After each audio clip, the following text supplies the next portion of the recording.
દેવાય તો બોદર ને એજી સોપને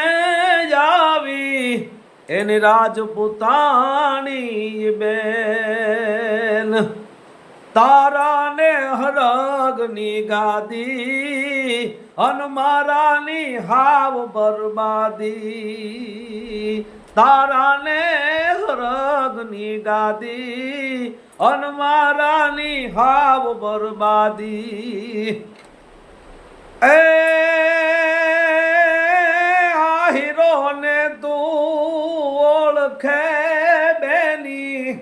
અનવધિન હું કરું વાત આવશે જે દીજ ટાણું તે દિયા પૈસ જૂનાણું આવશે જે દીન ટાણું તે દિયા પીસ જૂનાણું માં ભગવતીની કૃપા કેની કહેવાય ગાંડી ગીરમાં નેહડામાં રહેવા વાળો રાજભા ગઢવી અને ઠેઠ નાના નેહડાથી લઈ અને મહાનગરો સુધી એને ગાંડી ગીરને પુગાડી ગાંડી ગીર કેવી છે ગાંડી ગીરની દાતારી શું છે ગાંડી ગીરનો ભાવ કેવડો છે ગાંડી ગીરમાં કોક દીક આટો મારો અને ગાંડી ગીરનો જે પ્રેમ છે ગાંડી ગીરનો જે સ્નેહ છે ઠેઠ દેશ વિદેશની માલિકોર આખી દુનિયામાં કઈ તો કઈ હગાઈ એવી રાજભાની ગીર રાજભાઈ એવા સુંદર મજાના જે કાવ્યો લખ્યા છે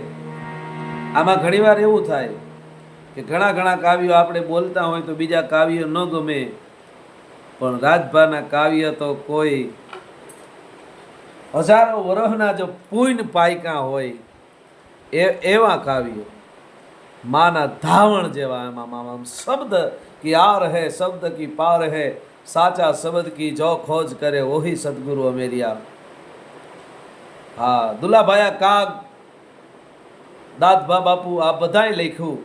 અને એ લખ્યા પછી ઘણીવાર એવું થતું કે હવે કોઈ કવિ લખે તો લખે ખરા પણ હવે એ આપણે એના જેટલું બંધ બેહે કે ન બેહે એવું ઘણાય ના મનમાં એવું થતું પણ રાજભાની કલમમાં સરસ્વતીની પૂર્ણ કૃપા જેની માથે ઉતરી અને એ એમ કહેવાય છે કે રાજભાની કલમે જે લખાણા છે આજે દુનિયામાં ડંકા બોલાવે છે અને એવી જે કવિતા રાજભાની અદ્ભુત ગીરની કવિતા છે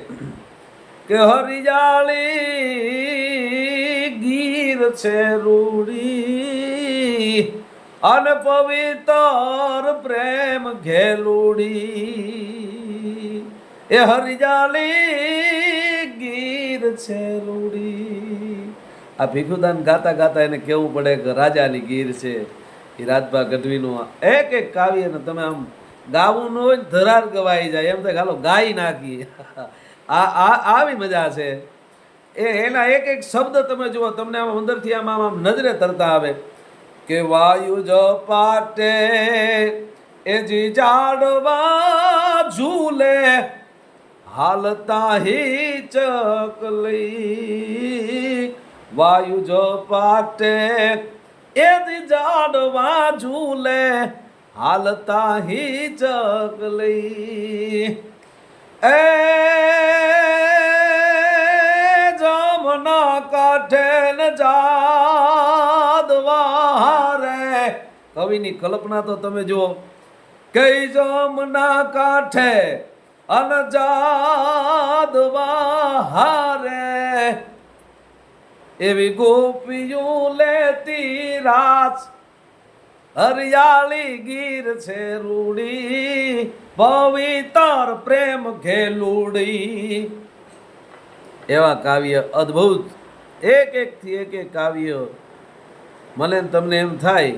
કે આ 21મી સદીમાં ઘણા એમ કહેતા કે હવે આ નું હાલે નોલું ન હાલે નોલું ન હાલે નોલું ન હાલે ધબધબાટીયું બોલે છે હા ખમા ગીરને ખમા અને ખમા કવિ રાજભાને ખમા જેના આપણે ગીત ગાઈએ છીએ ને એને બધાને ઓછા જોયા હોય આપણે પણ આપણે જેના ગીત ગાઈએ છીએ એને જોઈ છીએ અને એ ગાય છે એ સાંભળીએ છીએ એમ કવિને કંઠ ન હોય પણ માએ રાજભાને બે આપ્યું છે કલમે આપ્યું છે અને કંઠ આપ્યું છે તો પાછા બીજી વાર મળીશું. હરિઓમ તસ્તત અસ્તુ. જય માતાજી.